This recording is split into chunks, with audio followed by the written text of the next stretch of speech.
This is the planned tasks for the RGA and reflector EVA. EV1 exits the airlock first wearing red stripes, and EV2 exits second wearing white stripes. The first task in this EVA is to remove and replace RGA2 in the S0 truss location. EV1 will be working on the back side of the truss. They will carry the new RGA to the worksite, remove the bolts and connectors, and then pull the old RGA out. EV2 will be positioned inside the truss to assist with removing the electrical connections and the bolts. They will then put the new RGA in place. Once the RGA R&R is complete, EV2 will move to the Node 2 zenith docking port to remove and replace the planar reflector. EV2 will remove 3 bolts in order to remove the planar reflector. They will then put the new one in its place and bolt it back down.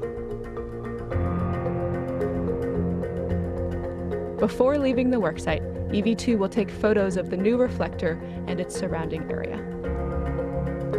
Meanwhile, EV1 will be working on the nicer payload located on the S3 outboard truss.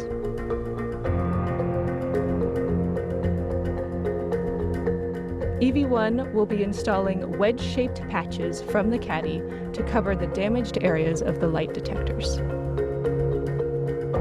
Once complete, they will then take photos to confirm the configuration is correct. EV1 will then move to the AMS worksite to move a C2V2 cable to allow access to the payload. Once both crew members meet up at the AMS worksite, EV1 will ingress the truss to access the AMS patch panel and then remove the cloth covering.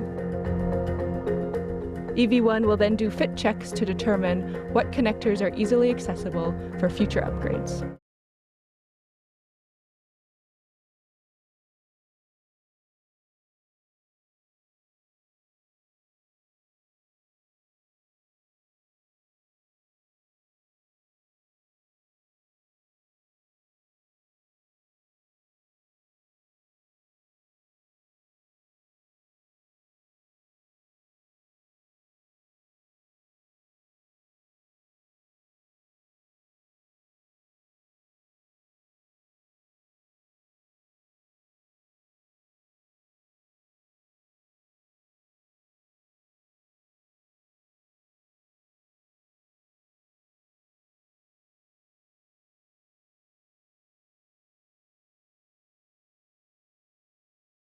Both crew members will then go back to the airlock and ingress, marking the end of the RGA and reflector EVA.